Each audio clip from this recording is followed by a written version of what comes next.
अरे यहाँ नाम आपके सामने देखने को मिल गया फ्रैक्चर। क्या होता है फ्रैक्चर? तो continuity of bone pathway should be break is called fracture. यहां मैं क्या बोल सकता हूं, इसके अंदर मैं बोल सकता हूं continuity of bone pathway, continuity of bone pathway should be broken.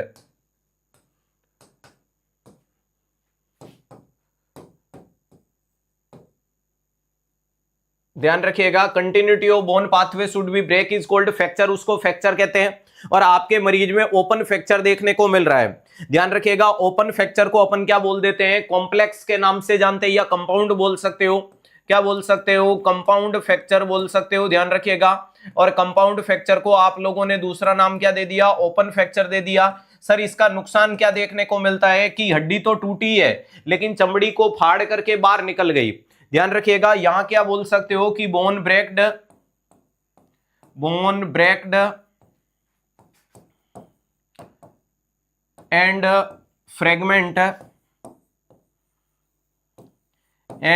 Fragment protrudes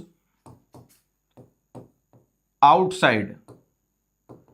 और प्रोट्यूज क्या हो गया? फ्रेगमेंट आउटसाइड प्रोट्यूज हो गया, यानी बोल सकते हो skin integrity should be break. चमड़ी टूट चुकी है, चमड़ी फूट चुकी है। यहां क्या देखने को मिल सकता है? Skin integrity breakdown. स्किन की इंटीग्रिटी है वो यहां पर आपको क्या देखने को मिल रही है? तो साहब ब्रेकडाउन देखने को मिल रही है, जिसके कारण क्या हो सकता है? मोर चांसेज ऑफ इन्फेक्शन देखने को मिल सकता है।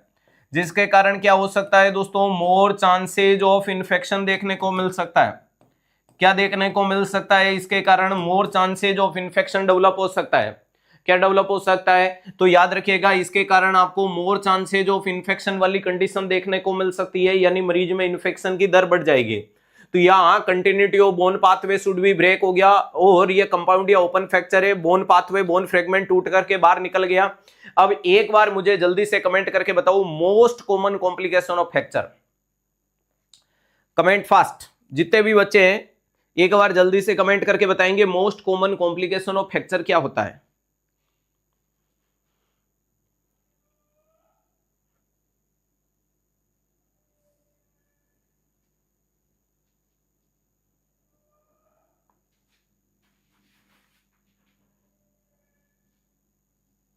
मैं ड्यूटी करते हुए क्लास देख रहा हूं। वेल डन बेटा, आपके डेडिकेशन को सलाम है।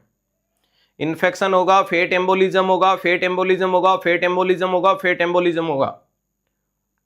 तो ध्यान रखिएगा, मोस्ट कॉमन कॉम्प्लिकेशन होता है शॉक, या जिसे हेमरेज बोल सकते हो। दूसरे नंबर पे फेट एम्बोलिज्म जाएगा, पहले नंबर पे नहीं होता है।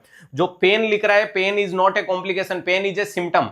तो ध्यान रखिएगा, अगर आपसे ये पूछ लेना कि मोस्ट कॉमन कॉम्प्लिकेशन फ्रैक्चर का, मोस्ट कॉमन कॉम्प्लिकेशन अगर मैं आपसे पूछूं कि फ्रैक्चर का मोस्ट कॉमन कॉम्प्लिकेशन क्या देखने को मिलता है, तो आपका जवाब आना चाहिए हेमरेज। याद रखिएगा, ये अधिकतर किताबों में आपको नहीं देखने को मिलता है। ध्यान रखिएगा, हेमरेज। दूसरे नंबर पे अगर अपन बात करते हैं तो आपका जवाब आएगा फेट एम्बोलिज्म। और इसके अलावा क्या देखने को मिल सकता है? सेप्सिस।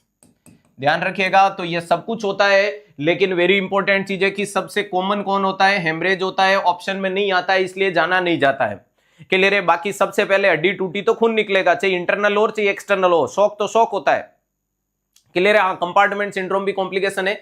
लेकिन अब देखो, हेमरेज तो अगर हड्डी टूटी और चमड़ी नहीं फूटी, यानी सिंपल टाइप का अगर देखने को मिलेगा तो अंदर ब्लीड करेगा, अंदर ब्लीड करेगा तो भी मरीज शॉक में जाएगा, और एक्सटर्नल ब्लीड होगा तो भी शॉक में जाएगा। तो चाहे इंटरनल हो चाहे एक्सटर्नल हेमरेज हो, मरीज तो क्या होगा? हेमरेज होगा। हेमरेज के बाद शॉक जैसी प्राइटियां यहां डेवलप हो जाती है।